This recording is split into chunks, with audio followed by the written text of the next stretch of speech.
तो देवतागण आज अमृत का कलश लेकर के सुखदेव जी महाराज के और महाराज परीक्षित उनके साथ में अन्य अनेक साधु संत महात्मा बैठे हुए हैं। और व्यास जी महाराज लिखते हैं कि सुधा कुंभम गृहीत्वैव देवास्तत्र समागमन् प्रपास्यामो वयं सर्वे श्रीमद्भागवतामृतम्।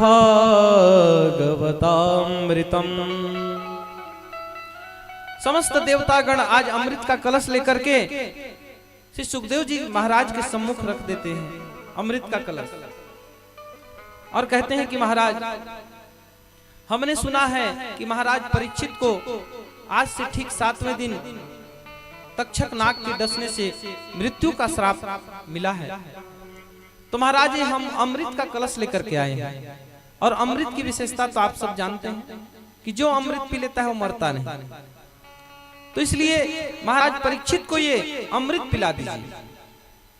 सुखदेव जी महाराज विचार करने लगे कि अरे ये देवता लोग कब से इतने परमार्थी हो गए भाई। स्वकार्य कुशलाः सुराः, सुर माने देवता। ये देवता लोग बड़े चतुर होते हैं, चालाक होते हैं, अपना कार्य सफल करने में ये बड़े चतुर होते हैं। तो देवतागण बड़े स्वार्थी होते हैं। तो ये कब से परमार्थी हो गए जो आज अमृत का कलश लेकर के हमारे सम्मुख आ गए। उन्होंने कहा ठीक है भाई, अच्छा इसके बदले आप लोग क्या चाहते हैं? तो कहते हैं कि प्रपास्यामो वयं सर्वे श्रीमद्भागवतामृतम्। महाराज ये हमारा जो स्वर्ग का अमृत है, जो समुद्र मंथन से हमें प्राप्त हुआ है, ये अमृत तो आप महाराज परीक्षित को पिला करके इनको अमर कर दीजिए। मृत्यु का जो डर है, भय है, ये समाप्त हो जाए। लेकिन इसके बदले ये जो आप भगवान की कथा रूपी अमृत आप महाराज परीक्षित को पिलाने वाले हैं, ये कथा रूपी अमृत हम देवताओं को आप दे दीजिए और चल करके हम समस्त देवताओं को एक कथा सुना दीजिए। तब सुखदेव जी महाराज मुस्कुरा करके कहते हैं कि हे देवताओं, आप लोग बड़े ठग हो। आप लोग केवल चतुर और चालाक नहीं, आप लोग ठग हो। क्यों ठग हो? क्योंकि ये जो आप अमृत लेकर के आए हैं ना, ये अमृत एक कांच के टुकड़े के समान है और मैं ये जो भगवान की कथा रूपी अमृत महाराज परीक्षित को पिलाने जा रहा हूं, ये कथा रूपी अमृत करोड़ों रुपए के मूल्य के समान, एक मणि हीरे के समान है। और अगर कोई व्यक्ति आपको कांच का टुकड़ा दे और उसके बदले में आपके पास में कोई हीरा रखा हो तो हीरा को मांगे, तो ऐसे व्यक्ति को आप क्या कहेंगे? ठग ही कहेंगे। कांच दे करके कोई आपसे मणि हीरा मांगने लगे, बोलो राधे राधे। तो इसलिए सुखदेव जी महाराज कहते हैं कि हे देवताओं, तुम लोग बड़े ठग हो जो आज ये कांच के समान अमृत लेकर के आप मेरे कथा रूपी अमृत जो हीरे के समान, मणि के समान है, इसे आप प्राप्त करना चाहते हो। इसलिए इस तरह से तुम एक व्यापारी की भांति यहाँ आए हो और आज ये अदला बदली का जो काम व्यापारी के समान कर रहे हो, इसलिए तुम इस भागवत कथा के अधिकारी नहीं हो। इसलिए हे देवताओं, आप लोग यहाँ से चले जाइए, क्योंकि भगवान की कथा का अधिकारी वही होता है जिसके भीतर में स्वार्थ नहीं होता है। माताओं बंधु ध्यान रखिएगा, जो व्यक्ति भगवान की कथा स्थल में अपने भीतर में संसार को लेकर के आता है, तो ऐसा व्यक्ति भगवान की कथा सुन करके भी वह पवित्र नहीं हो पाता। भगवान की इस कथा का कृपा प्रसाद ऐसे व्यक्ति को नहीं मिलता, क्योंकि अगर आप अपने हृदय में काम, क्रोध, लोभ, मोह आदि दुर्गुण लेकर के भरे हुए हैं, बैठे हुए हैं, तो बताइए भगवान की कथा आपके भीतर में कहां से प्रविष्ट हो? भगवान की कथा, उनकी कृपा को प्राप्त करने के लिए अपने हृदय को पहले खाली करना पड़ेगा। ये जितने विकार भरे हुए हैं ना, इन सबको हटाना पड़ेगा। इसलिए भगवान की कथा स्थल में जब आते हैं तो उस समय सबसे पहले हमारे भीतर में संसार को आप सोचना बंद कर दीजिए। जो कुछ है केवल भगवान का दर्शन करिए।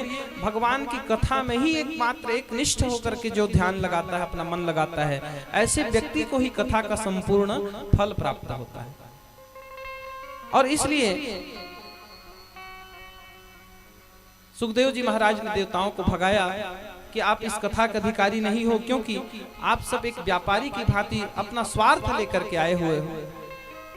और अभक्तांस्तांश्च विज्ञाय न ददौ सकथामृतम् श्रीमद्भागवती वार्ता सुराणामपि दुर्लभा।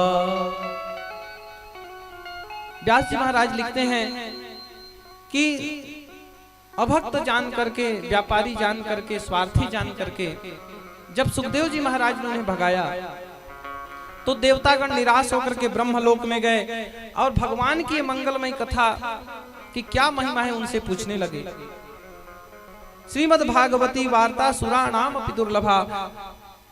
इसलिए माताओं बंधुओं, भगवान की कथा देवताओं के लिए भी दुर्लभ है। और हम और आपको देखिए, हम लोग कितने सौभाग्यशाली हैं जो इतनी सरलता और सहजता से हमें घर बैठे भगवान की कथा प्राप्त हो रही। बोलो राधे राधे। जो देव दुर्लभ कथा है वो हम सबको इस मृत्यु लोक के साधारण हम पतित प्राणियों को कितनी सरलता और सहजता से प्राप्त हो गई। बताइए, ये देवताओं से बढ़कर के भी सौभाग्य है या नहीं? इसीलिए देवतागण मनुष्य के शरीर को प्राप्त करना चाहते हैं। स्वर्ग में बहुत सारे सुख हैं, सारे संसार के सारे सुख हैं, वैभव है, लेकिन भगवान की कथा नहीं। क्योंकि पहले ही मैंने आपसे कहा कि संसार के सारे सुख एक तरफ और भगवान की कथा रूपी जो सुख है, आनंद है, वो एक तरफ। और इसलिए देवता लोग भी भगवान की कथा के लिए, भगवान की भक्ति के लिए तरसते हैं, जो हम और आपको इतनी सरलता से इस मृत्यु लोक में प्राप्त हो रहा है। तो देवतागण ब्रह्मा जी के पास में गए और उनसे शिकायत करने लगे कि महाराज, आज सुखदेव जी महाराज ने हम सबको भगवान की कथा सुनाने से मना कर दिया और हमें भगा दिया। बताइए, भगवान की इस कथा में ऐसी कौन सी विशेषता है, ऐसी कौन सी महिमा है जो हम देवतागण भी भगवान की कथा से वंचित रह गए। और तब ब्रह्मा जी भी आश्चर्यचकित हो गए कि धन्य है, मैंने तो अपनी सृष्टि में ऐसी कोई भगवान की मुक्ति पाने के लिए कोई साधन नहीं बनाया। तो देखते हैं इस भागवत की क्या महिमा है। और जब 7वें दिन माताओं बंधुओं भगवान की कथा पूर्ण हुई और जिन महाराज परीक्षित को तक्षक के डसने से मृत्यु का, अकाल मृत्यु का जो श्राप प्राप्त हुआ था, ऐसे महाराज परीक्षित श्रीमद् भागवत महापुराण की कथा को श्रवण करके दिव्य स्वरूप धारण करके साक्षात भगवान के बैकुंठ धाम को प्राप्त हो जाते हैं। बोले श्री भागवत भगवान की। और राजा परीक्षित की मुक्ति को देख करके राज्ञो मोक्षम तथा वीक्ष्य पुराधातापि विस्मितः सत्यलोके तुलां बद्ध्वा तौलयत साधनान्यजः। तो ब्रह्मा जी भी आश्चर्यचकित हो गए कि धन्य है श्रीमद् भागवत महापुराण की ये कथा, जो केवल 7 दिन इस कथा को सुनने से महाराज परीक्षित को बैकुंठ धाम की प्राप्ति हो गई और इसकी महिमा का गुणगान करने लगे और धन्य है कहने लगे। और ऐसे ही समय में इसकी महिमा का गुणगान करते हुए सूत जी महाराज कहते हैं कि हे ऋषियों, ऐसे भगवान की मंगलमय कथा है जो स्वर्ग के अमृत से भी बढ़कर के है। क्योंकि जो स्वर्ग का अमृत है व्यक्ति को केवल कुछ दिनों के लिए अमर कर सकता है। जब तक उसके पुण्य होंगे तभी तक वह अमृत पान करके स्वर्ग का सुख भोगेगा। जिस दिन वह पुण्य समाप्त हो जाता है पुनः मृत्यु लोक में उसको अन्य योनि में जन्म लेना पड़ता है। लेकिन माताओं बंधुओं, ये भगवान की कथा रूपी अमृत ऐसी है जिसको एक बार पान करने के पश्चात संसार के प्राणी को बार बार इस कलयुग में, इस संसार में अनेक योनियों में जन्म लेना नहीं पड़ता। साक्षात वह भगवान के नित्य सान्निध्य में उन्हीं के लोक में विराजमान हो जाता है। और ऐसी इसकी दिव्य महिमा है। सौनक जी महाराज कहते हैं कि हे ऋषिवर, जब इतनी सुंदर कथा है तो ये केवल एक सप्ताह तक ही इसकी आयोजन की जो परंपरा है, ये एक सप्ताह ही क्यों चलता है? इसको 15 दिन, महीना दिन भी चलाना चाहिए। बोलो राधे राधे। तब श्री सूत जी महाराज कहते हैं कि हे ऋषिगणों, पहली बात तो इस कलयुग के प्राणी के पास में समय की कमी है। बोलो राधे राधे, है ना? कभी कभी आज ऐसी स्थिति है, अवस्था है कि बहुत से लोगों को 7 दिन में 1 दिन भी समय नहीं मिल पाता, है ना? 7 दिन भी लोगों को बहुत ज्यादा लगने लगता है। तो भगवान जानते थे कि कलयुग का प्राणी बहुत अधिक दिनों तक भगवान की कथा, सत्संग और नियम संयम का पालन नहीं कर पाएगा, और इसीलिए ये सप्ताह की कथा बनी मानो। और इसके पीछे एक कारण भी है। तो पहला कारण तो यही है कि ये परंपरा जहां से प्रारंभ हुई कि महाराज परीक्षित को 7 दिन का ही समय प्राप्त हुआ, 7 दिन का समय प्राप्त हुआ, और 7 दिन के भीतर ही उन्हें मुक्ति प्राप्त करनी थी भगवान की कृपा से, उनकी कथा से। और महाराज परीक्षित को 7 दिन का समय मिला, इसलिए यह सप्ताह परंपरा चला। और उसके पश्चात एक और कथा आती है सप्ताह ज्ञान यज्ञ के लिए, कि एक समय विशालापुरी अर्थात बद्रीनाथ धाम में सनक, सनंदन, सनातन और सनत कुमार हैं, सदैव भगवान के नाम संकीर्तन में आनंदित रहते हैं। ऐसे नारद जी महाराज आज चिंतित और उदास होकर बैठे हैं। जरा विचार कीजिए, जिन नारद जी का ना कोई घर है, ना परिवार है, ना शादी ब्याह हुआ है, ऐसे जो केवल भगवान की भक्ति करते हुए तीनों लोकों में जिनकी गति है, ऐसे भगवान के परम भक्त नारद जी महाराज आज चिंतित हैं। ये महान आश्चर्य की बात। तो जब सनक, सनंदन, सनातन और सनत कुमार इन 4 ऋषियों ने देखा कि नारद जी महाराज दुखी बैठे हैं, उदास बैठे हैं, क्या कारण है भाई? तो उन्होंने पूछ दिया कि कथम ब्रह्मन् दीन मुखः कुतश्चिंता तुरो भवान् त्वरितं गम्यते कुत्रः कुतश्चागमनं तव। हे देवर्षि नारद जी, आप इस तरह से दीन दुखी होकर के, उदास होकर के क्यों बैठे हैं? त्वरितं गम्यते कुत्र कुतश्चागमनं तव, आप कहां से आ रहे हैं और कहां जा रहे हैं? अब जरा अपने इस दुख का कारण बताइए। तब देवर्षि नारद जी सनकादि ऋषियों को प्रणाम करके कहते हैं कि भैया, ये इनके बड़े भाई हैं, क्योंकि ब्रह्मा जी के भी मानस पुत्र हैं और नारद जी भी उनके मानस पुत्र हैं। तो हाथ जोड़ करके कहते हैं कि भैया क्या बतलाऊं, मैं भगवान की कथा और सत्संग का मैं भी आपकी तरह प्रेमी हूं, और इस भारत भूमि के अतिरिक्त भगवान की कथा सत्संग और इस तीनों लोकों में कहीं प्राप्त नहीं होती। इसलिए कथा सत्संग की लालसा लेकर के मैं अहम तो पृथ्वी ज्ञातो ज्ञात्वा सर्वोत्तमतामिति, और इस पृथ्वी लोक को भगवान की भक्ति सत्संग के लिए सर्वोत्तम जान करके मैं भ्रमण कर रहा था। कहां कहां भ्रमण किया? तो पुष्करम च प्रयागम च काशीम गोदावरीम तथा हरिक्षेत्रम कुरुक्षेत्रम श्रीरंगम सेतुबंधनम एवं आदिषु तीर्थेषु भ्रममाणा इतस्ततः।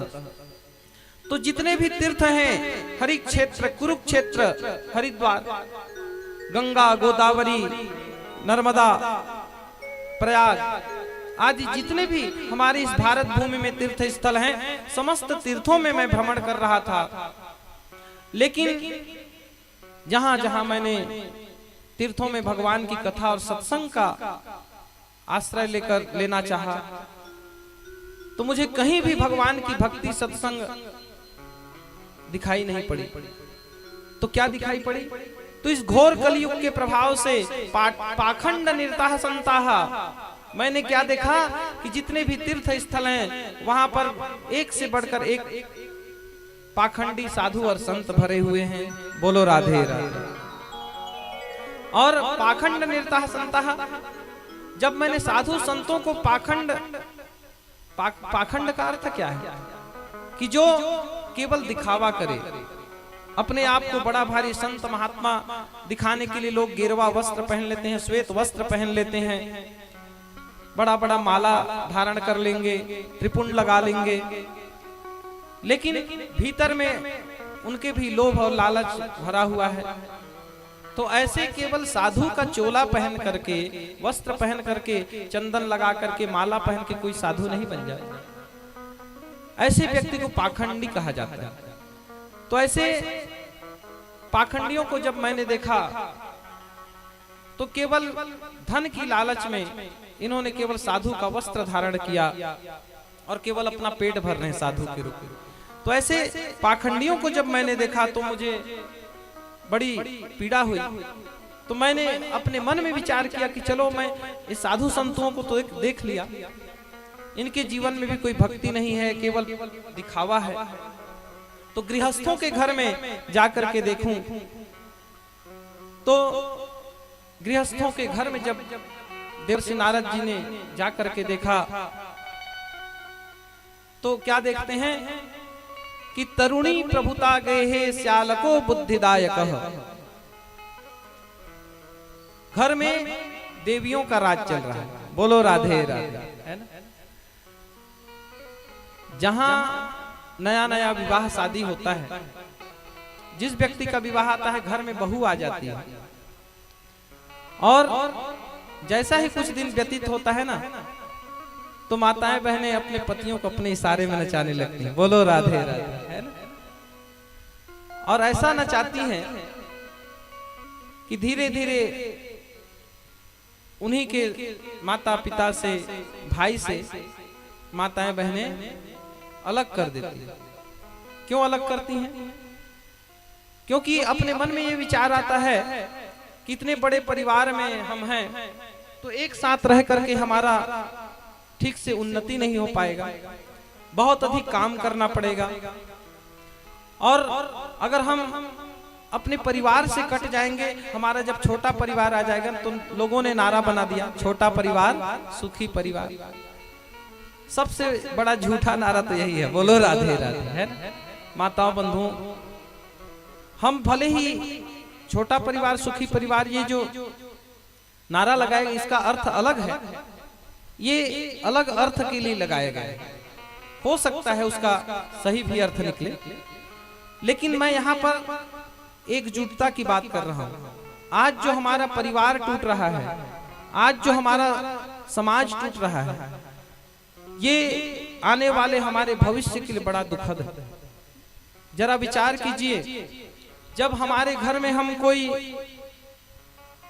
उत्सव मनाते हैं, हमारे घर में कोई मांगलिक कार्य होते हैं, अथवा हमारे घर में कोई दुखद घटना हो जाती है, तो उस समय हमें अपने सगे संबंधियों की आवश्यकता पड़ती है या नहीं? उस समय वही सगे संबंधी जिनसे हम हमेशा ईर्ष्या करते हैं, द्वेष करते हैं, जिनको आगे बढ़ता हुआ हम देख नहीं पाते, उन्हीं की जरूरत महसूस होती है। इस बात को हम तब भूल जाते हैं। संसार में मनुष्य को एक सामाजिक प्राणी कहा गया, और समाज में रहने वाले व्यक्ति को अपने सुख के लिए, अपने दुख के लिए, अपने सगे संबंधियों की, अपने समाज के लोगों की आवश्यकता पड़ती है। लेकिन अपने थोड़े से स्वार्थ के कारण जब व्यक्ति सुखी होता है, जब व्यक्ति को लगता है कि अब मुझे किसी की आवश्यकता नहीं, अगर मैं अपने भाई से अलग हो जाऊं तो शायद मैं और आगे बढ़ जाऊं, अपने माता पिता से अलग हो जाऊं तो और आगे बढ़ जाऊं, संसार में सबसे बड़ा भूल है। इसी के कारण आज हमारा घर परिवार टूट रहा है। छोटा होता होता व्यक्ति का जो बुद्धि भी छोटी हो जाती है, उसकी सोच भी छोटी हो जाती है। और माताओं बंधुओं, जो व्यक्ति सुख की चाह में अपने घर परिवार से, अपने समाज से संबंध तोड़ लेता है, वो जीवन पर्यंत सुखी कभी नहीं हो पाता, यद्यपि उसके जीवन में केवल दुख ही दुख आते हैं। इसलिए आप सबसे मैं निवेदन करना चाहता हूँ, आग्रह करना चाहता हूँ कि जहां तक हो सके अपने परिवार से सदैव जुड़े रहिए, अपने समाज से हम सब सदैव जुड़े रहिए। आज हम लोग बड़े सौभाग्यशाली हैं जो ऐसे सुखद वातावरण में, शांत वातावरण में हम सब यहाँ पर भगवान की कथा श्रवण कर रहे हैं, अपना जीवन यापन कर रहे हैं। माताओं बंधुओं, आज देश और दुनिया की स्थिति बड़ी भयावह होती जा रही है। जो लोग समाचार में ध्यान देते हैं, जो लोग व्हाट्सएप फेसबुक के माध्यम से भी सामाजिक मुद्दों के बारे में जो जागरूक रहते हैं, ऐसे संदेश में जो रुचि रखते हैं, उन्हें अच्छी तरह पता होगा कि यही हमारी वो भारत भूमि है। आज ऐसी परिस्थितियां बन रही है हमारे देश में, विशेषकर बड़े बड़े शहरों में। धीरे धीरे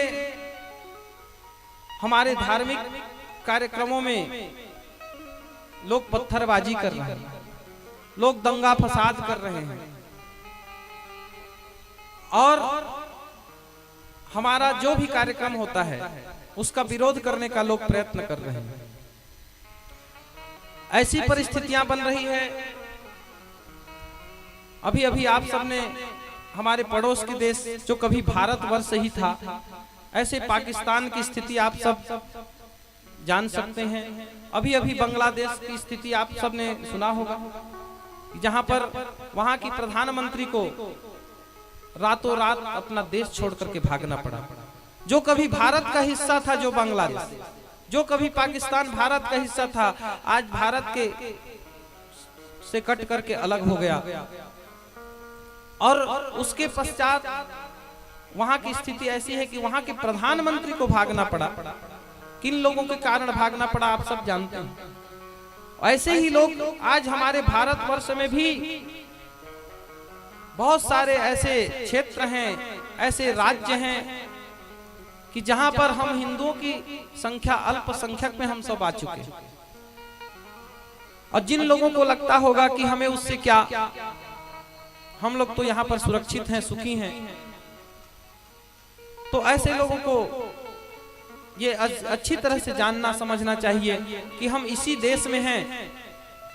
और कल के दिन आपको भी अपने घर से, परिवार से, किसी और कारण से आप केवल घूमने के लिए, तीर्थ यात्रा के लिए जब बाहर निकलेंगे, आपके घर परिवार का कोई बच्चा पढ़ने के लिए, रोजगार के लिए जब बाहर शहरों में जाएगा, तो ऐसे स्थान पर जब ऐसे सांप्रदायिक दंगे होंगे, फसाद होंगे, या कोई अनहोनी ऐसी घटनाएं होंगी, तो उस समय उसका प्रभाव हमारे ऊपर भी पड़ेगा। और धीरे धीरे कुछ लोगों का ऐसा विचार है कि पूरे इस देश में अपना हम, आज लोग कहते हैं कि जिस तरह से उन्होंने बांग्लादेश लिया, जिस तरह से पाकिस्तान लिया, ऐसे पूरे भारत को अपने कब्जे में करना चाहते हैं कुछ लोग। तो माताओं बंधुओं, ऐसे इस परिस्थितियां धीरे धीरे बढ़ती जा रही है, सांप्रदायिक तनाव की स्थिति बढ़ती जा रही है। तो ऐसे समय में भाईचारा की जो भावना है वो अच्छी बात है, जहां तक हो सके उसका पालन करें, लेकिन अपने धर्म की रक्षा के लिए, अपने संस्कृति की रक्षा के लिए, अपने परिवार की रक्षा के लिए, समाज की रक्षा के लिए हम अपने समाज को हम संगठित करें, अपने परिवार में हम एकजुट होकर के रहें, समाज में हम एकजुट होकर के रहें, तभी हमारी रक्षा हो सकती है। इस बात को हमें अच्छी तरह समझना चाहिए। अगर इस तरह से हम अभी एक बड़ा सुंदर कहावत चल रहा है कि बटेंगे तो कटेंगे।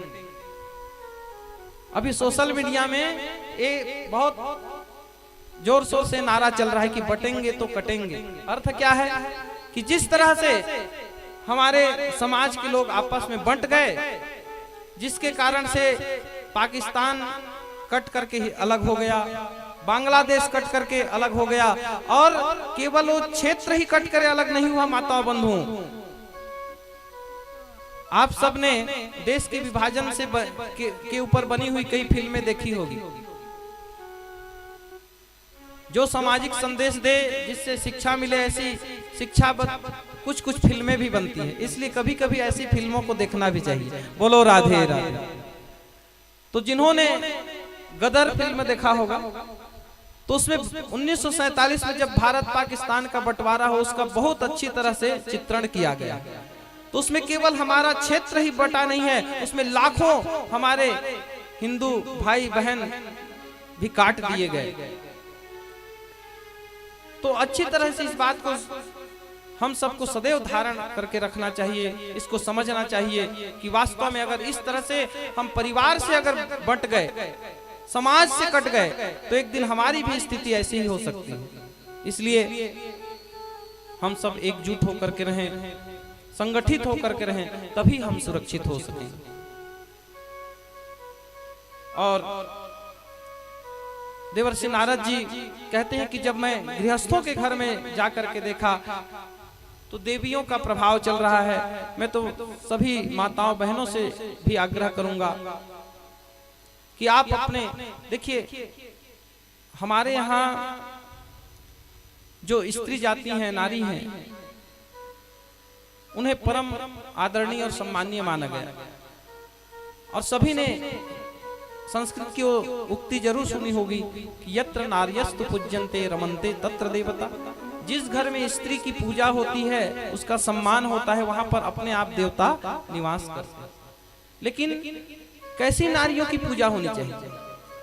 तो माताओं बंधुओं, नारी सदैव आदरणीय है, पूजनीय है, सम्माननीय है। लेकिन वही नारी, वही स्त्री पूजनीय है, वही नारी आदरणीय है जो अपने चरित्र में रहती है, जो चरित्रवान नारी है, जो पतिव्रता धर्म का पालन करती है, जो अपने घर परिवार को संगठित करके रखती है, और जो अपने घर में अपनी मर्यादा में रहती है, ऐसी ही नारी पूजनीय है। और तो इसलिए समस्त माताओं बंधुओं से मैं आग्रह करूंगा कि अपने घर परिवार को आप एकजुट रखने का प्रयत्न करें, क्योंकि सुख और दुख के समय में यही घर वाले, यही परिवार वाले, यही समाज वाले हमारे साथ देने वाले हैं। और इसलिए केवल क्षणिक सुख के लिए, लालसा के लिए हम अपने घर परिवार को अलग करने का प्रयास न करें। तो नारद जी कहते हैं कि कारिता, मैंने जब आगे देखा कि इस कलयुग में घर घर में भगवान की कथाएं तो हो रही है, गांव गांव में भगवान की श्रीमद् भागवत महापुराण के और अन्य महापुराणों की कथा हो रही है, लेकिन फिर भी लोगों के आचरण में, व्यवहार में कोई परिवर्तन नहीं आ रहा। इसका कारण क्या है? तो कारिता कण लोभेन कथा सारस ततो गतः। कथावाचक की भी यही इच्छा है कि ज्यादा से ज्यादा दान दक्षिणा मिले। बोलो राधे राधे। और श्रोताओं की भी यही इच्छा होती है कि अगर हम कथा सुन रहे हैं तो हमारा रोजगार, हमारा धंधा व्यवसाय अच्छा चले, हम जो भी चाहते हो अपने आप मिल जाए। तो जो श्रोता है वह भी स्वार्थ से कथा सुन रहे हैं, जो वक्ता है वह भी स्वार्थी हो गए हैं। और जहां पर स्वार्थ आती है माताओं बंधुओं, तो वहां से भगवान की भक्ति चली जाती है, कथा का सार ही चला जाता है। इसलिए कथा सारस ततो गतः। इसलिए घर घर, गांव गांव कथा हो रही है, लेकिन व्यक्ति के जीवन में इसका प्रभाव नहीं दिख रहा, इसका फल नहीं दिख रहा। जो भी कामना लेकर के हम कथा श्रवण करते हैं, लेकिन वो कामना क्यों पूरी नहीं होती? क्योंकि एक निष्ठ होकर के निस्वार्थ भाव से हमारे कथा को हम सुनते नहीं, उस कथा में श्रद्धा नहीं। अच्छा, कथा सुनने के लिए जो श्रोतागण आते हैं सबकी अलग अलग डिमांड होती है, अलग अलग मांग होता है। युवा वर्ग के जो लोग हैं वो लोग अच्छा भजन चाहते हैं, नाच गाना चाहते हैं। वृद्ध बुजुर्ग होते हैं वो कथा सुनना चाहते हैं। छोटे छोटे बच्चे हैं उन्हें अच्छा अच्छा प्रसाद चाहिए, रोज नया नया लड्डू बर्फी जलेबी का प्रसाद मिल जाए तो लोग खुश। तो कथा का भी भाव और श्रोताओं का भी भाव अलग अलग होता है। तो कथा वही फलदायी होती है माताओं बंधुओं, जो एक निष्ठ होकर के। आगे धुंधकारी की कथा है जिसमें आप सबने सुना होगा कि एक निष्ठ होकर के प्रेत रूप में एक बांस के भीतर प्रविष्ट होकर के धुंधकारी ने भगवान की कथा सुनी और 7 दिन में उसका भी उद्धार हुआ। तो ऐसे एक निष्ठ होकर के जो कथा सुनता है उसकी सारी मनोकामना इस कथा श्रवण करने से पूरी हो जाती है। मुक्ति तो अवश्य होती है, इसमें कोई संदेह नहीं, परंतु इस संसार में जब तक हैं आप जो कामना लेकर के बैठे, कल्प वृक्ष के समान ही कहा गया, अर्थात कल्प वृक्ष ही है मानिए।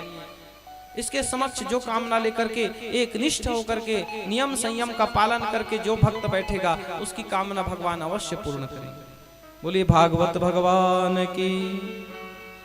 लेकिन ये तभी संभव है जब हम निस्वार्थ भाव से कथा को श्रवण करें, पूर्ण श्रद्धा भाव से। और देवर्षि नारद जी कहते हैं कि मैंने जब देखा कि तीर्थों में गृहस्थों में सब दुराचरण कर रहे हैं, अपने अपने आचरण से सभी भ्रष्ट हो गए हैं, तो मैं अत्यंत दुखी हुआ। तो मैंने अपने मन में विचार किया कि चलो चल कर के वृंदावन धाम में चलता हूँ, जहाँ पर कुछ वर्ष पूर्व हमारे प्रभु ने विविध प्रकार की लीला की है। ऐसा मन में विचार करके नारद जी वृंदावन धाम की ओर चल पड़े। और वृंदावन धाम में यमुना जी के तट पर देवर्षि नारद जी घूम रहे थे और उन्होंने एक आश्चर्यजनक दृश्य देखा। क्या देखा? तो वहां पर एक देवी बैठी हुई हैं और उनकी गोद में 2 वृद्ध लेटे हुए हैं। ऐसी स्थिति है कि मानो आईसीयू में बैठे वो लोग पड़े हुए हैं और चारों ओर अनेक देवियां उनको घेर करके बैठी हुई हैं। नारद जी ने विचार किया कि अरे ये कौन है, चलकर पूछूं। फिर उन्हें विचार आया कि यहाँ केवल स्त्रियों का समुदाय है, जहाँ पर केवल माताएं बहनें बैठी हो ना, एक पुरुष को अकेले उस स्थान में नहीं जाना चाहिए। हमारे शास्त्रों की मर्यादा है, अर्थात केवल पुरुष बैठे हो उस स्थान पर स्त्री को नहीं जाना चाहिए, केवल स्त्रियां बैठी हो उस स्थान पर पुरुष को अकेले नहीं जाना चाहिए। ये मर्यादाएं हैं। तो इसलिए नारद जी जाने लगे, लेकिन उन देवी का जो दृष्टि है वह नारद जी पर पड़ गया। तो उन्होंने नारद जी को रोका और कहा कि भो भो साधु क्षणम तिष्ठ मच्चिंतामपि नाशय दर्शनम तव लोकस्य सर्वथा घहरम परम। हे देवर्षि नारद जी, कहाँ जा रहे हैं? जरा रुकिए। महाराज, आपका तो दर्शन ही इतना कल्याणकारी है कि केवल दर्शन मात्र से जन्म जन्मांतर के पाप नष्ट हो जाते हैं। आप इस तरह से मुझे छोड़कर मत जाइए, मेरे भी मत चिंतामपि नाशय, मेरे भी दुख को थोड़ा दूर करते जाइए महाराज। इस तरह जब उन देवी ने प्रार्थना किया तो नारद जी आए और उन्होंने पूछा कि देवी जी आप कौन? तब उन्होंने अपना परिचय दिया कि अहम भक्ति रीति ख्याता इमौ में तनयो मतो ज्ञान वैराग्य नामानो काल योगे नजर जरो। हे देवर्षि नारद जी, मेरा नाम भक्ति है और ये जो वृद्ध लेटे हुए हैं ना मेरे गोद में, ये दोनों मेरे पुत्र हैं, इनका नाम ज्ञान और वैराग्य है। नारद जी के आश्चर्य का ठिकाना ना रहा कि माता जी तो 19-20 साल की जवान और उनके पुत्र जो लेटे हुए 80-90 वर्ष के वृद्ध नजर आ रहे हैं। अपने मन में सोचने लगे कि कैसा आश्चर्य है। उन्होंने पूछा कि माता जी, ये कैसा आश्चर्य है कि आप इतनी युवती हैं, जवान हैं, और आपके पुत्र इतने वृद्ध हैं, इसका क्या रहस्य है?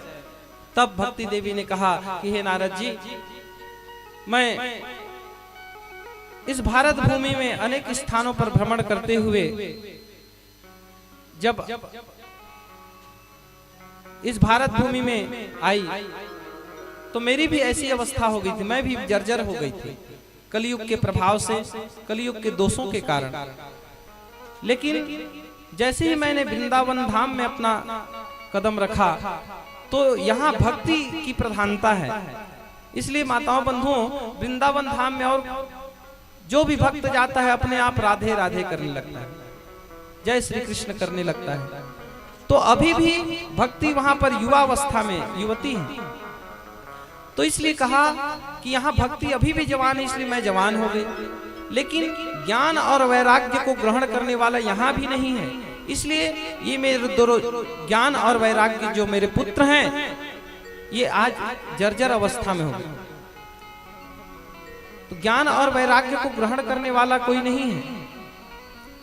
लोग ज्ञान की बात को खूब सुनना चाहते हैं। आजकल व्हाट्सएप और फेसबुक में भी ज्ञान की गंगा बह रही है, बोलो राधे राधे है। रोज प्रातः जब व्यक्ति सुबह सो करके उठता है तो व्हाट्सएप और फेसबुक में एक से बढ़कर के एक सुविचार आ जाते हैं, लेकिन पढ़ करके लोग दूसरों को फॉरवर्ड कर देते हैं, लेकिन अपने भीतर में उसे कभी कोई धारण नहीं कर पाता है ना। तो यही है, ज्ञान की बातें सुनना हर कोई चाहता है, लेकिन उस ज्ञान को धारण कोई करना नहीं चाहता। वैराग्य की बातें सभी करते हैं, त्याग की बात सभी करते हैं, लेकिन किसी के जीवन में त्याग दिखाई नहीं देता। तो इसलिए ज्ञान और वैराग्य की ऐसी दशा है, ये जर्जर हो गए। नारद जी ने कहा कि हे देवी, बताइए मैं आपके लिए क्या कर सकता हूँ। तो भक्ति देवी ने कहा कि आप तो बाल ब्रह्मचारी हैं, भगवान के परम भक्त हैं, आप कृपा करके मेरे दोनों पुत्रों को स्वस्थ कर दीजिए महाराज। तब देवर्षि नारद जी ने कहा कि देवी, ये सब कलयुग का प्रभाव है और इस कलयुग के कारण ही आप लोगों की ऐसी दशा हुई है। लेकिन आप चिंता मत करिए, आप भगवान के नाम संकीर्तन का आश्रय लीजिए। क्यों? क्योंकि यत् फलम नास्ति तपसा न योगे न समाधिना तत्फलम लभते सम्यक् कलौ के सब कीर्तना। कि जो सतयुग में, त्रेता में, द्वापर में तपस्या से, यज्ञ से, समाधि से जो फल प्राप्त नहीं होते थे, इस कलयुग में केवल भगवान के नाम संकीर्तन से वो फल प्राप्त हो जाता है। इसलिए हे देवी जी, आप भगवान के नाम संकीर्तन का आश्रय लीजिए और मैं आपके इन दोनों पुत्रों को स्वस्थ करने का प्रयत्न करता हूँ। और वेद वेदांत सुनाने लगे, ज्ञान और वैराग्य को गीता का पाठ करके सुनाया। थोड़ी देर के लिए उनकी चेतना आती, लेकिन फिर से मूर्छित हो जाते। ऐसे ही माताओं बंधुओं, ज्ञान की बातें सुन करके, वेद शास्त्र पुराणों की बातें सुन करके हमारे भीतर का ज्ञान भी थोड़ा जागृत हो जाता है। लेकिन जैसे ही कथा स्थल से हम बाहर निकलते हैं, फिर से संसार की माया में हम सारी ज्ञान ध्यान की बातें भूल जाते हैं और फिर वैसा ही आचरण करने लगते हैं। तो ऐसे ही ज्ञान और वैराग्य मूर्छित हो गए। नारद जी भी परेशान हो गए कि अब क्या करना चाहिए। तो तभी आकाशवाणी हुई और आकाशवाणी ने कहा कि हे देवर्षि नारद जी, कि उद्यमः सफलस्तेयम्, आपका परिश्रम सफल होगा, आप कोई सत्कर्म करिए। नारद जी ने कहा कि अभी तक मैं जो वेद शास्त्र पुराण की कथा यहाँ इनको सुना रहा था, ये सत्कर्म नहीं है तो और क्या है? ये सत्कर्म क्या है? तो आकाशवाणी ने कहा कि जा करके ऋषियों से पूछिए। और नारद जी प्रतिज्ञा करके चले गए कि हे भक्ति देवी, मैं आपके दोनों पुत्रों को स्वस्थ करूंगा। अगर मैंने इन्हें स्वस्थ नहीं किया तो मैं हरि का दास नहीं कहलाऊंगा। इस तरह से उनको स्वस्थ करने के लिए देवर्षि नारद जी प्रतिज्ञा करके सत्कर्म क्या है इसका पता लगाने के लिए तीर्थों में जाने लगे, लेकिन जिससे भी पूछते वही शांत हो जाते, कोई बतला ना सके। बड़े बड़े साधु संतों से मिले, लेकिन वो सत्कर्म क्या है जो आकाशवाणी ने कहा, जब किसी से पता न चला तो देवर्षि नारद जी ने भी विचार किया कि बद्रीनाथ धाम में आज भी भगवान नर नारायण के रूप में विद्यमान हैं, तो उन्हीं से चलकर पूछता हूँ। ऐसे नारद जी महाराज इसी प्रश्न का उत्तर पाने के लिए बद्रीनाथ धाम में आज चिंतित होकर के भगवान नर नारायण को ढूंढते हुए बैठे थे, जहां सनकादि ऋषियों से उनकी भेंट हुई। इस बात को सुनकर के सनकादि ऋषिगण बड़े मुस्काए और कहने लगे कि हे नारद, बस इतनी छोटी सी बात। हे नारद जी, वह सत्कर्म और कुछ नहीं, वह श्रीमद् भागवत महापुराण की कथा है। बोले श्रीमद् भागवत महापुराण की जय। और उन्होंने कहा कि हे नारद जी, आप उन्हें श्रीमद् भागवत महापुराण की कथा सुनाइए, वही सबसे बड़ा सत्कर्म है। क्योंकि माताओं बंधुओं, जितने भी हम धर्म के कार्य करते हैं, पुण्य के कार्य करते हैं, ये इनकी महिमा तो है ही, लेकिन भगवान की कथा रूपी जो सत्कर्म है, इसे सबसे बड़ा सत्कर्म क्यों कहा गया? क्योंकि इस कथा के माध्यम से अनेक लोगों के हृदय में भगवान की भक्ति विराजमान हो जाती है, और उस भक्ति के प्रभाव से व्यक्ति मुक्ति को प्राप्त कर लेता है। उस भक्ति के द्वारा भगवान के बैकुंठ धाम को भी व्यक्ति प्राप्त कर सकता है। तो जो भगवान से मिला दे, उससे बड़ा सत्कर्म और कुछ हो सकता है क्या? इसीलिए भगवान की कथा को सबसे बड़ा सत्कर्म कहा गया। और इस तरह से जब भगवान के कथा की महिमा उन्होंने सुनाई, तब नारद जी महाराज कहते हैं कि महाराज, मैं आज जान गया कि बिनु सत्संग विवेक न होई, राम कृपा बिनु सुलभ न सोई। बिना सत्संग के व्यक्ति के भीतर का विवेक जागृत नहीं हो सकता, और जब तक भगवान की कृपा नहीं होती तब तक ये सत्संग भी नहीं मिलता। इसलिए आज मेरा बड़ा सौभाग्य है कि आपके दर्शन हुए। अब आप ही हमें ये कथा सुनाइए। और तब यहाँ पर देवर्षि नारद जी महाराज सनकादि ऋषियों को अपना वक्ता नियुक्त करते हैं, और हरिद्वार के तट पर, गंगा जी के पावन तट पर एक सुंदर बालू की वेदी बना करके व्यासपीठ का निर्माण किया गया। और सनक, सनंदन, सनातन और सनत कुमार चारों जो भाई हैं, जो सदैव 5 वर्ष की अवस्था में रहते हैं, और ब्रह्मा जी के मानस पुत्र है, जिनके मुख में भगवान के नाम के अतिरिक्त, उनकी कथा के अतिरिक्त उनके जीवन में और कुछ भी नहीं। इसलिए भगवान की उसी नाम जप के प्रभाव से नित्य निरंतर 5 वर्ष के बालक के समान रहते हैं। ब्रह्म तेज से संपन्न हैं, भगवान के साक्षात अवतारी हैं। ऐसे सनकादि ऋषियों को व्यासपीठ पर बुलाया, और अनेक साधु संतों को, ऋषियों को उन्होंने आमंत्रित किया। भृगु ऋषि ने भी, भगवान के जो परम भक्त हैं, उन्होंने आमंत्रित किया। और हरिद्वार के उस पावन तट में सुंदर श्रीमद् भागवत महापुराण की कथा सनकादि ऋषियों ने, देवर्षि नारद जी स्वयं श्रोता बने, क्योंकि भक्ति के पुत्र ज्ञान वैराग्य को स्वस्थ करने के लिए आज स्वयं श्रोता बने। और सुंदर दिव्य कथा सनकादि ऋषियों ने आरंभ की। और जैसे ही कथा का शुभारंभ हुआ, कथा की महिमा का आरंभ हुआ, एक बड़ा भारी आश्चर्य हुआ कि वही भक्ति देवी, जिनके पुत्र वृद्ध होकर के जर्जर पड़े हुए थे, उसी कथा स्थल में स्वस्थ होकर के, जवान होकर के, भक्ति देवी के साथ में प्रकट होकर के नृत्य करने लगे। बोले श्रीमद् भागवत महापुराण की, श्री राधा कृष्ण भगवान की जय। और सभी भगवान का जय जयकार करने लगे। आइए एक सुंदर सा भजन, और इसके पश्चात हम सब आज की कथा के विराम की ओर बढ़ेंगे। एक बार सभी बड़े भक्ति भाव से तालियों की सेवा करते हुए सुंदर भजन का आनंद लेंगे। बोले वृंदावन बिहारी लाल की, बोल बाके बिहारी लाल की जय। जय जय श्री राधे, जय जय श्री राधे श्याम। राधे राधे गाने को जी चाहता है, राधे राधे गाने को जी चाहता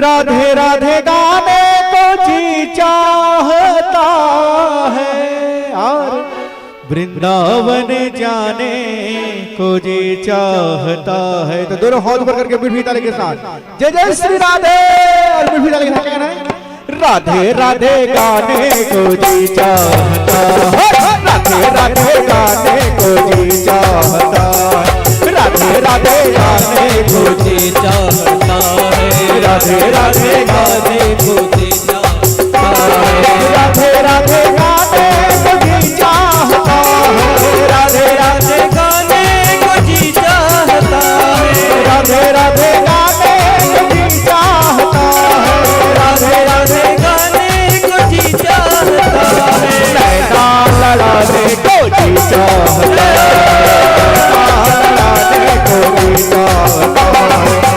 ऐसे थोड़े दोनों हाथ में करके राधे राधे गाना है ना, तो ऐसे चुपचाप नहीं रहना है, दोनों हाथ में करके दोनों हाथ मीठी जाने के साथ जय जय श्री राधे। और क्या कहना है राधे राधे गाने को जी चाहता है, राधे राधे गाने को जी चाहता है, राधे राधे गाने को जी चाहता है, राधे राधे गाने को जी चाहता है।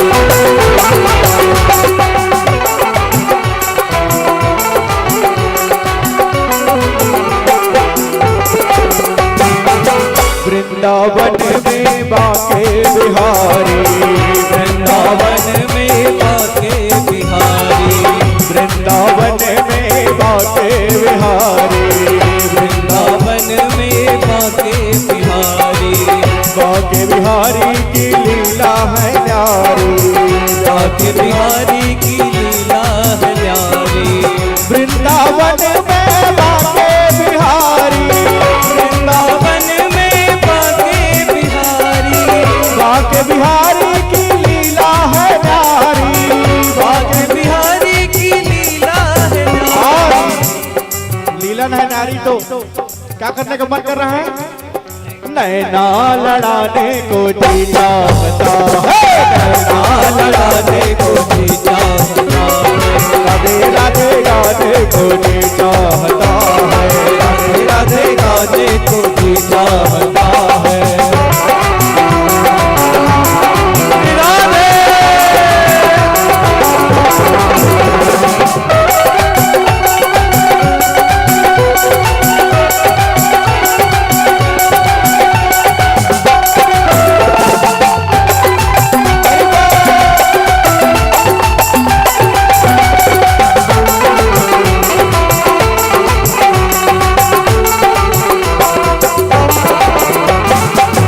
वृंदावन में यमुना किनारा, वृंदावन में यमुना किनारे, वृंदावन में यमुना किनारा, वृंदावन में यमुना किनारा,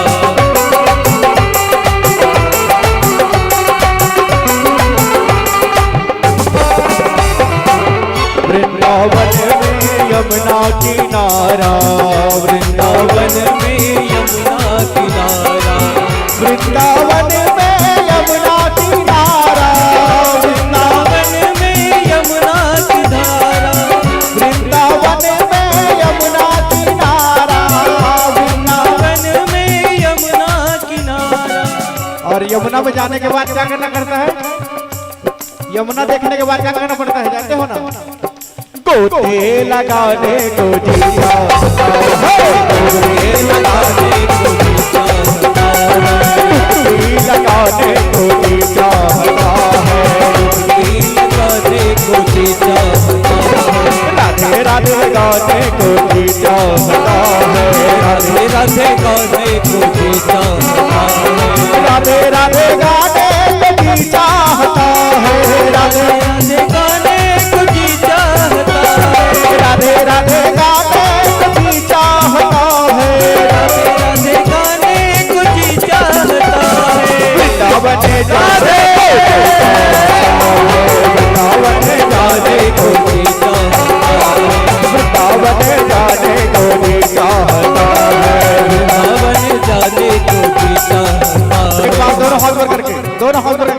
नाम का राधे नाम का जयकारा करते हो। जय जय श्री राधे। और क्या कहना है? राधे राधे गाने को जी चाहता, राधे राधे गाने को जी चाहता, राधे राधे गाने को जी चाहता है, राधे राधे गाने को जी चाहता, राधे राधे गाने को जी चाहता, राधे राधे गाने को जी चाहता, राधे राधे गाने को जी चाहता, राधे राधे गाने को जी चाहता, राधे राधे गाने को जी चाहता, राधे राधे गाने को जी चाहता, राधे राधे गाने को जी चाहता, राधे राधे को जी चाहता, राधे राधे गाने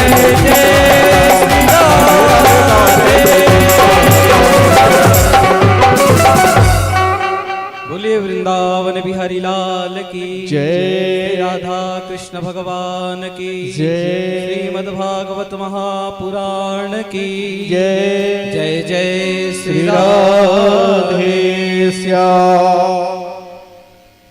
आप सभी धैर्यपूर्वक कुछ क्षण और बैठे। आज की कथा को हम सब बस थोड़ी ही देर में विश्राम देंगे, क्योंकि आज हम सबका एक बड़ा ही पावन पर्व है और इसी दीपावली पर्व के अंतर्गत आज धन त्रयोदशी का एक महान पर्व है और आज से ही दीपोत्सव का ये महापर्व आरंभ हो जाता है। तो आज की कथा वैसे भी थोड़ा सा विलंब से आरंभ हुआ और अधिक विलंब न करते हुए आइए बस कुछ क्षण में आज की कथा को हम लोग विराम देंगे, इसलिए धैर्यपूर्वक कुछ देर आप सभी बैठें। जैसे ही श्रीमद् भागवत महापुराण की कथा का शुभारंभ हुआ, इसकी महात्मा की कथा सनकादि ऋषियों ने आरंभ की। माताओं बंधुओं, इसकी दिव्य महिमा के प्रभाव से भक्ति माता के जो पुत्र हैं ज्ञान और वैराग्य परम स्वस्थ हो गए। दोनों ताता थैया करके उस कथा स्थल में भगवान के नाम संकीर्तन में नृत्य करने लगे और इस दृश्य को देख करके नारद जी के आनंद का ठिकाना न रहा, क्योंकि नारद जी ने ये संकल्प लिया था कि मैं आपके दोनों पुत्र को स्वस्थ करूंगा, लेकिन उन्हें कोई रास्ता नहीं सूझ रहा था और इसके लिए नारद जी बड़े चिंतित थे, क्योंकि उन्होंने प्रतिज्ञा की थी। और आज नारद जी की चिंता दूर हुई, तो जब व्यक्ति की चिंता दूर होती है तो वह कितना आनंदित होता है। इसलिए नारद जी के आनंद का ठिकाना न रहा और सनकादि ऋषियों को प्रणाम करके आज नारद जी महाराज कहते हैं कि धन्य है श्रीमद् भागवत महापुराण की कथा, जिसके शुभारंभ होते ही आज मेरी सारी चिंताएं समाप्त हो गई और भक्ति देवी के दोनों पुत्र ज्ञान और वैराग्य स्वस्थ हो गए। माताओं बंधुओं, जो भी श्रद्धा भक्ति पूर्वक भगवान की कथा का, भगवान की भक्ति का आश्रय लेता है, उसकी चिंता भगवान इसी तरह तत्क्षण ही समाप्त कर देते हैं। और इस तरह से सनकादि ऋषियों ने देवर्षि नारद जी के साथ समस्त संत समाज को, साधुओं को ये मंगलमयी कथा गंगा जी के पावन तट पर सुनाई। और सप्तम दिवस में कथा जब पूरी होने वाली थी तो देवर्षि नारद जी ने इसकी महिमा को जान करके एक प्रश्न किया कि हे भैया,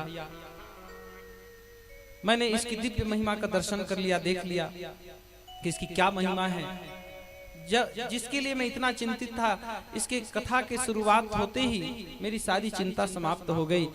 अब कृपा करके एक बात बतलाइए कि संसार में कैसे कैसे प्राणियों का यह उद्धार कर सकता है कथा,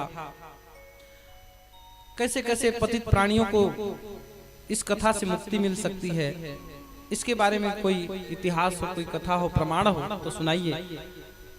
तो इस प्रश्न को सुन करके सनकादि ऋषिगण कहते हैं कि हे नारद जी सुनिए, ये मानवः पाप कृतस्तु सर्वदा सदा दुराचार रता विमार्गगः क्रोधाग्निदग्धः कुटिलाश्च कामिनः सप्ताह यज्ञेन कलौ पुनन्ति ते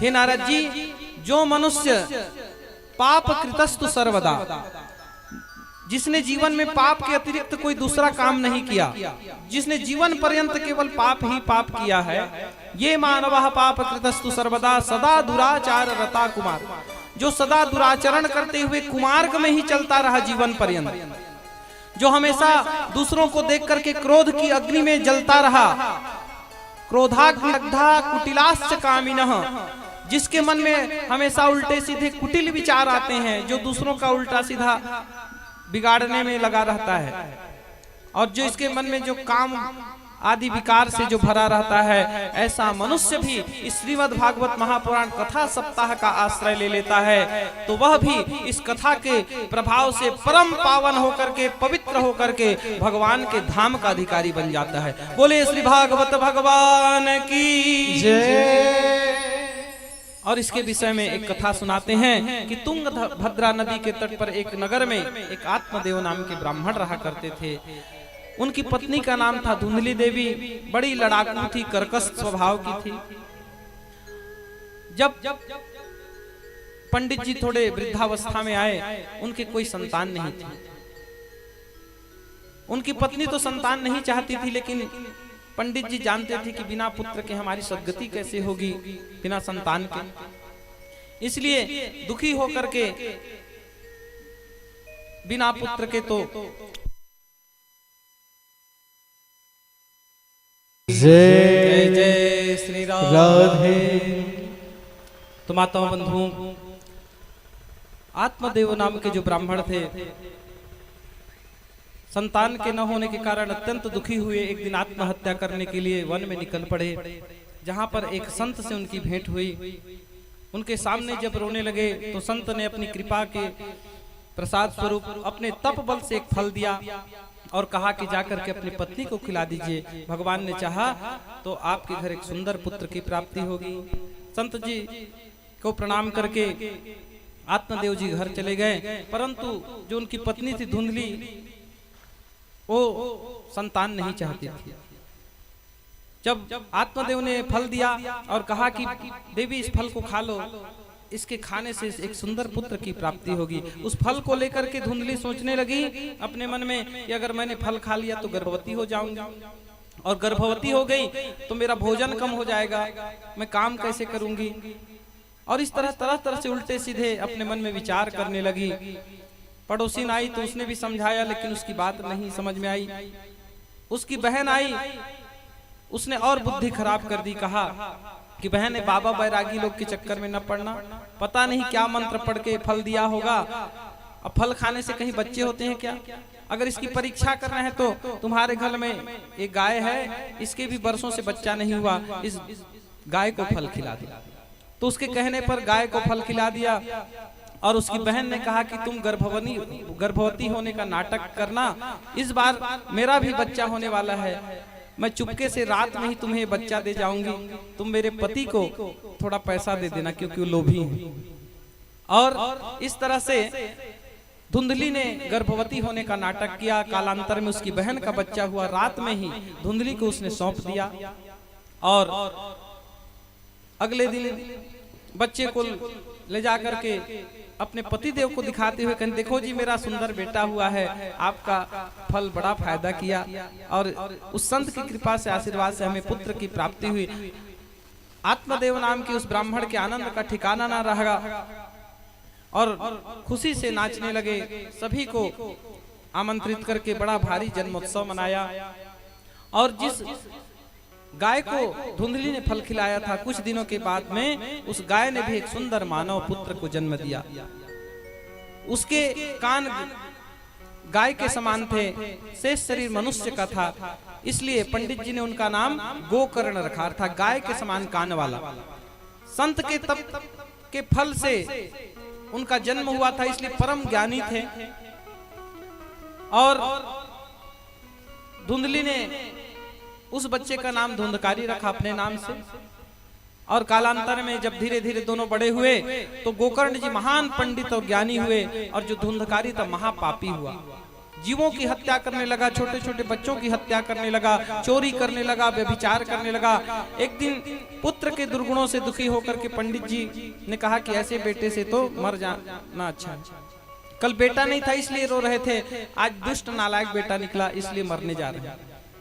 और फिर से मरने का विचार करके जाने लगे तो उनका जो दूसरा बेटा था, जो गाय से जन्म लिया था, उन्होंने पिताजी को समझाया कि पिताजी, इस संसार में कोई सुखी नहीं है।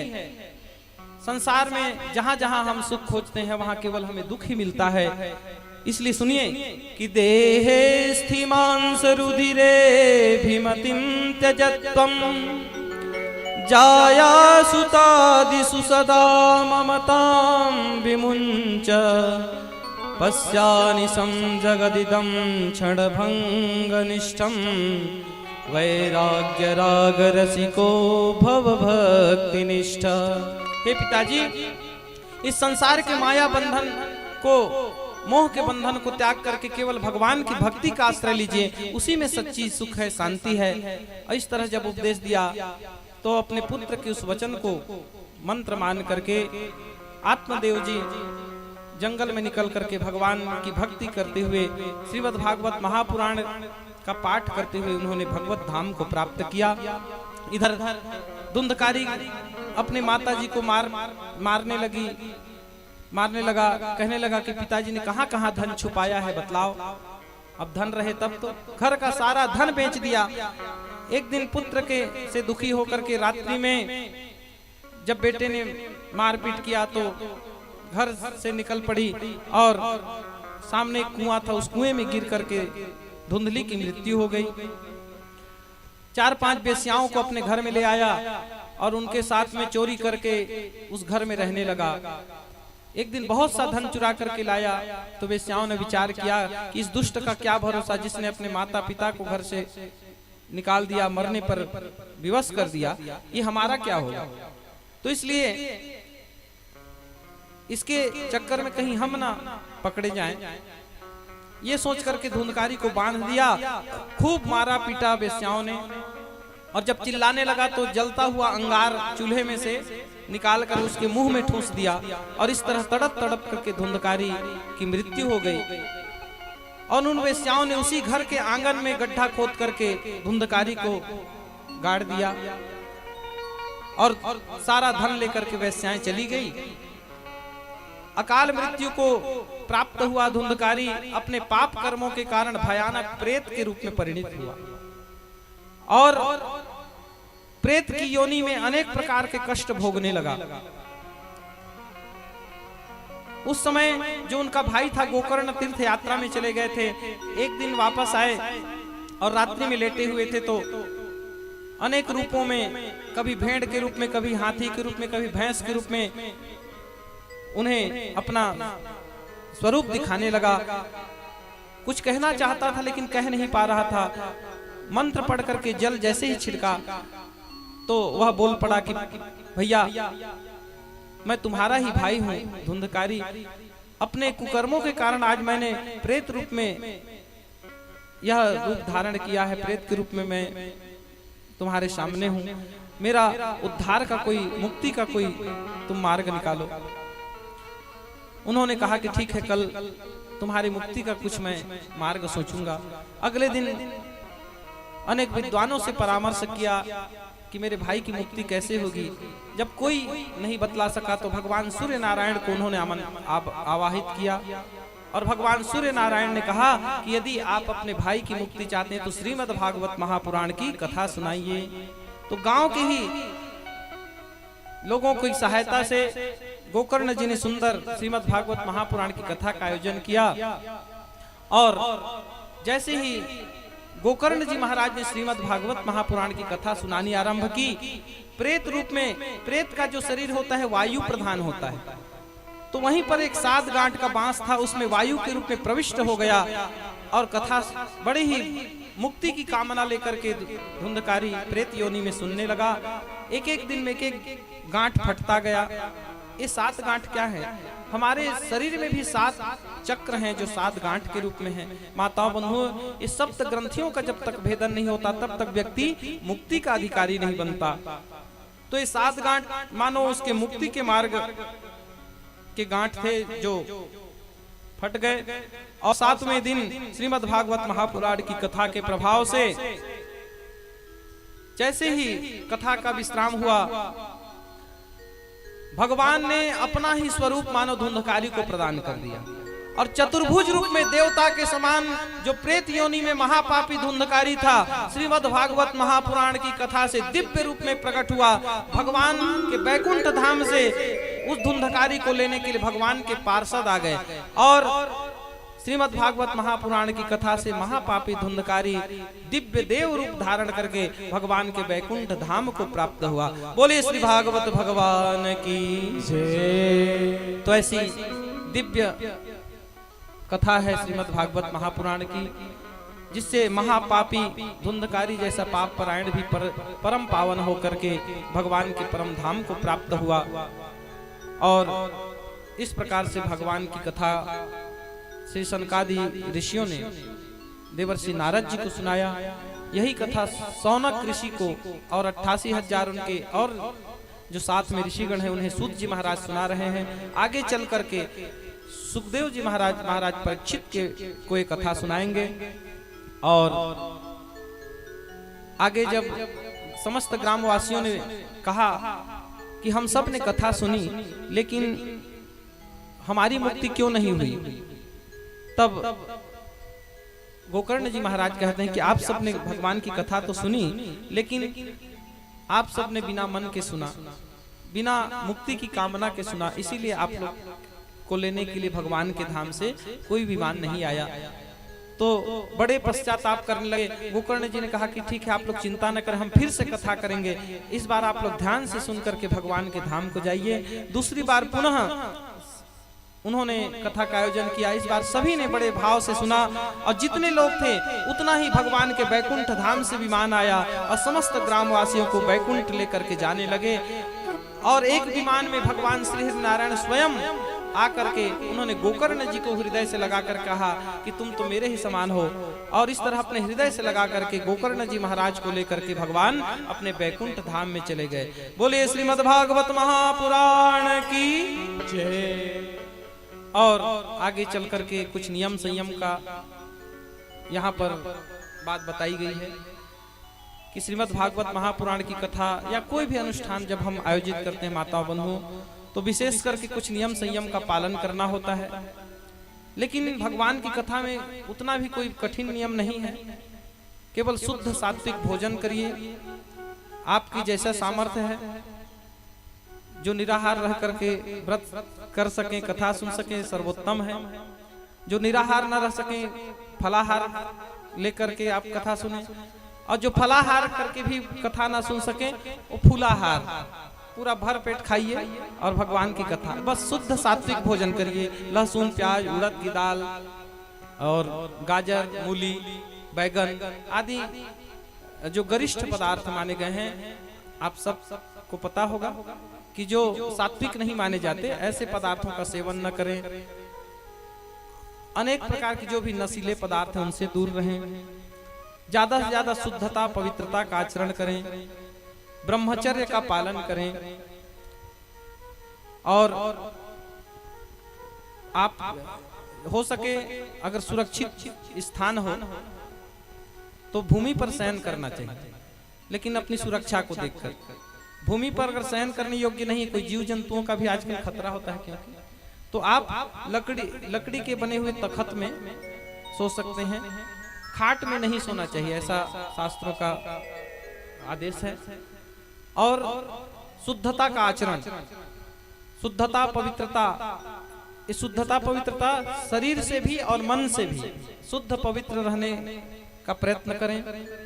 झूठ ना बोलें, कम से कम कथा होते तक दूसरे की चारी, निंदा, चुगली से बच करके रहें। किसी के ऊपर क्रोध ना करें, क्योंकि ईर्ष्या द्वेष करने से, क्रोध करने से पुण्यों का नाश होता है। इसलिए कम से कम एक सप्ताह का यही असली व्रत है माताओं बहनों। भोजन को त्यागना ही व्रत नहीं होता, दुर्गुणों को त्यागना व्रत होता है। तो इसलिए झूठ बोलने से बचें, चारी, निंदा, ईर्ष्या से बचें। और क्रोध करने से बचें, इस तरह सत्य का आचरण करते हुए भगवान की कथा को श्रद्धा पूर्वक श्रवण करें तो निसंदेह भगवान की कृपा से आप समस्त भक्तजनों की मनोकामना पूर्ण होगी। और आज की कथा को यहीं विराम देते हैं क्योंकि समय भी बहुत अधिक हो चुका है। कल आप सबसे आग्रह है जो निर्धारित समय है उसी समय में आप सब पधारें और ठीक समय पर हम लोग 2 बजे कथा श्रवण करें। और जब तक कम से कम 3 दिन अभी हमारा त्योहार है तो 5 ज्यादा से ज्यादा 5:30 अधिक से नहीं तो 5 बजे तक हम विराम करने का प्रयास करेंगे। इसलिए समय पर आरंभ होगा तभी संभव है क्योंकि कथा को छोड़ देना भी थोड़ा उचित नहीं लगता है। तो इसलिए समय पर आप सभी आएं जिससे समय पर कथा हम सब शुरू भी करें और विश्राम भी करें। आइए एक छोटा सा भजन, इसके पश्चात आज की आरती और विश्राम। बोले श्रीमद् भागवत महापुराण की जय, श्री राधा कृष्ण भगवान की जय, वृंदावन बिहारी लाल की जय, बोलबा के बिहारी लाल की जय हो। आइए आज मंगलवार है तो हनुमान जी को मनाते हुए, हनुमान जी को रिझाते हुए आप प्यारा सा भजन। बोल पवन पुत्र हनुमान हर डाला रे।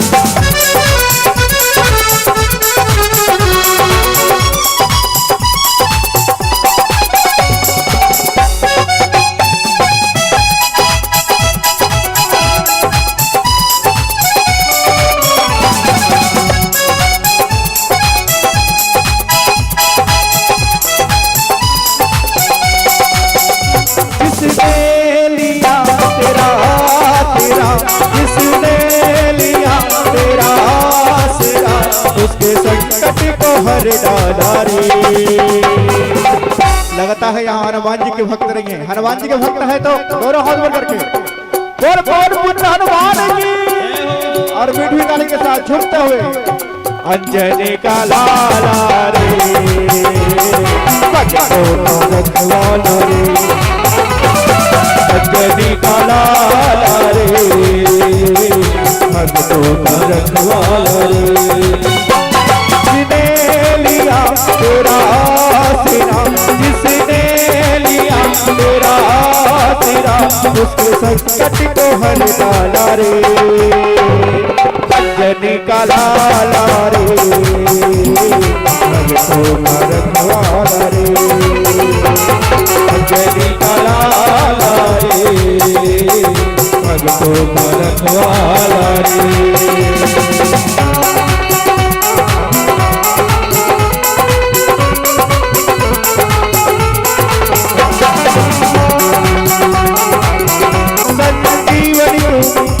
अब लाए हो संजीवनी तुम, अब लाए हो दया रावण भी तुमसे हार। बोल पवन पुत्र हनुमान की जय हो। और मीठी ताली के साथ राधे राधे राधे राधे राधे राधे राधे अंजनी का लाला रे, भक्तों का रखवाला रे, अंजनी का लाला रे, भक्तों का रखवाला रे।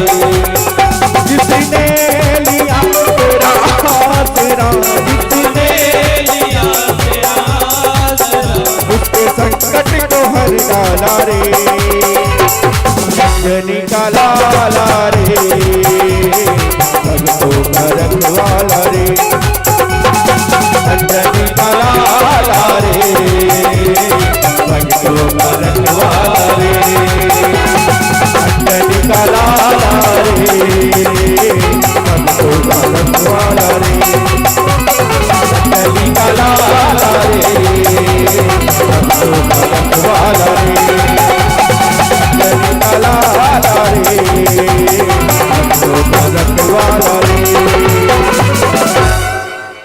बोल पवन पुत्र हनुमान की जय, जय जय श्री राधे, जय जय श्री राधे श्याम। बोले वृंदावन बिहारी लाल की जय, श्री राधा कृष्ण भगवान की जय, श्रीमद् भागवत महापुराण की जय। आइए हम सब मंगल आरती में प्रवेश करें। सभी यजमानगण अपना अपना दीप प्रज्वलित कर लें। बोलिए श्री कृष्णचंद्र भगवान की। ओम कदलीगर्भसम्भूतं कर्पूरं तु प्रतिवृतम् आरार्तिक्यम् महं गुरवे पश्य मे वरदो भवः आरार्तिक्यम् कर्पूरगौरं करुणावतारं संसारसारं भुजगेन्द्रहारं सदा वसन्तं हृदयारविन्दे भवं भवानी सहितं नमामि भवं भवानी सहितं नमामि। बोल वृंदावन बिहारी लाल की जय। मन में बसा कर तेरी मूर्ति उतारूं मैं गिरधर तेरी आरती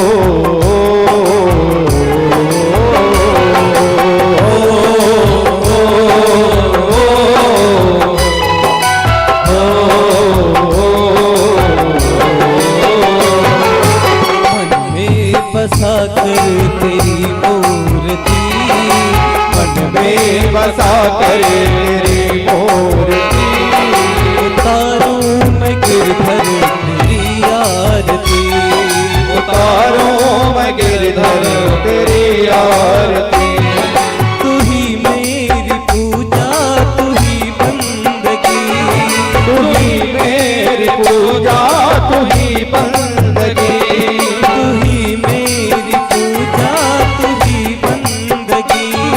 तू ही मेरी पूजा तू ही बंदगी उतारूं मैं गिरधर तेरी आरती मन में बसा कर तेरी मूर्ति मन में बसा कर तेरी मूर्ति उतारूं मैं गिरधर तेरी आरती उतारूं मैं गिरधर तेरी आरती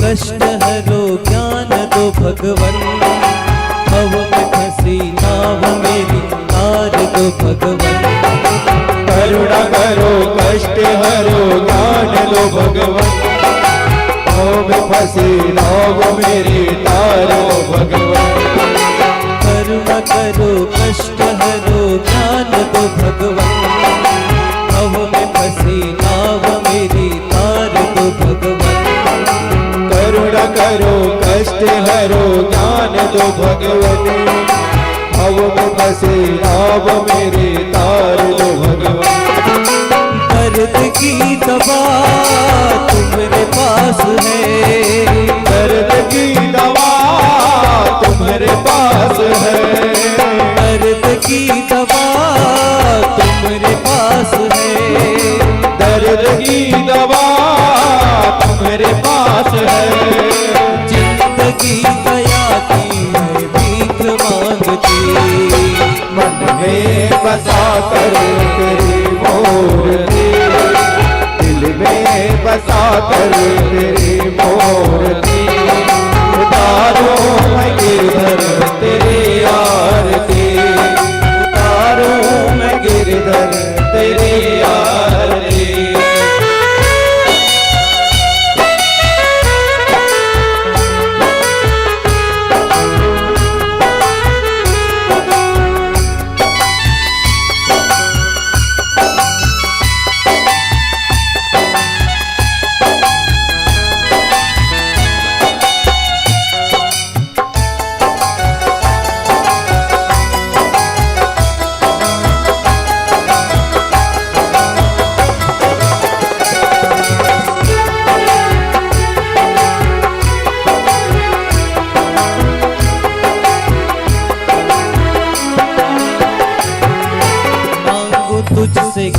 यही सोचूं भगवन, जिंदगी जब तेरे नाम कर दी अर्पण।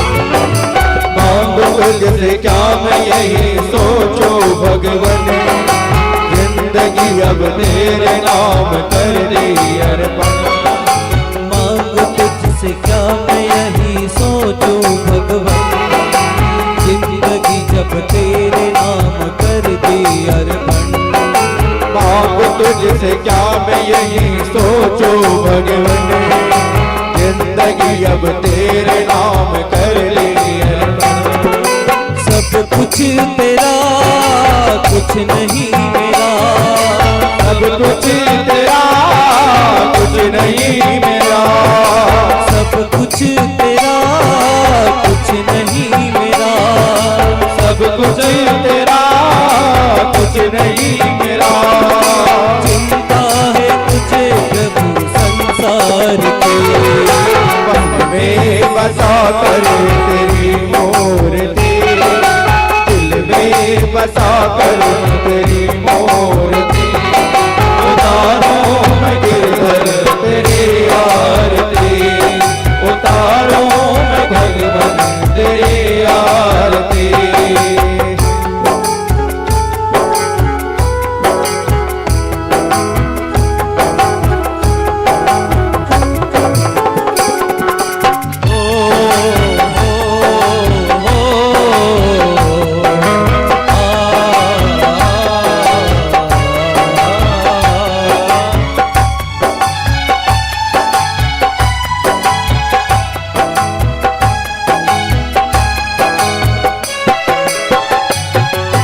वेद तेरी महिमा गाए संत करे ध्यान, नारद गुणगान करे छेड़ वीणा गान। वेद तेरी महिमा गाए संत करे ध्यान, नारद गुणगान करे छेड़ वीणा गान। वेद तेरी महिमा गाए संत करे ध्यान, नारद गुणगान करे छेड़ वीणा गान। वेद तेरी महिमा गाए संत करे ध्यान, नारद गुणगान करे छेड़ वीणा गान।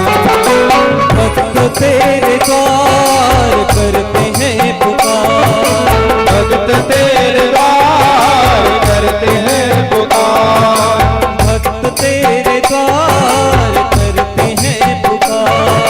भक्त तेरे द्वार करते हैं पुकार। दास व्यास तेरी गाए आरती, मन में बसा कर तेरी मूर्ति, दिल में बसा कर तेरी मूर्ति। उतारो मैं गिरधर तेरी आरती, उतारो सुंदर तेरी आरती। उतारो मैं गिरधर तेरी आरती, करो श्याम सुंदर तेरी आरती। कर्पूर गौरम करुणावतारम संसार सारम भुजगेन्द्रहार, सदा वसंतम हृदयार वृत्ति भवं भवानी सहितं नमामि। त्वमेव माता च पिता त्वमेव, त्वमेव बन्धु च सखा त्वमेव, त्वमेव विद्या द्रविणं त्वमेव, त्वमेव सर्वं मम देव देव। हरे राम राम राम हरे हरे, हरे कृष्णा हरे कृष्णा कृष्णा हरे हरे, हरे राम राम हरे हरे, हरे कृष्णा कृष्णा कृष्णा हरे हरे, हरे राम राम राम हरे हरे, हरे कृष्णा कृष्णा कृष्णा हरे हरे, हरे राम राम राम हरे हरे, हरे कृष्णा कृष्णा कृष्णा हरे हरे, हरे राम राम हरे हरे, हरे कृष्णा कृष्णा कृष्णा हरे हरे, हरे राम राम हरे हरे, हरे कृष्णा कृष्णा कृष्णा हरे हरे, हरे कृष्णा कृष्णा हरे हरे, हरे कृष्णा कृष्णा बोलिए श्री कृष्ण चंद्र भगवान की। 3 बार जल घुमाएं अपने दीप में। ओम जलेन शीतलीकरणं पुष्पैः देव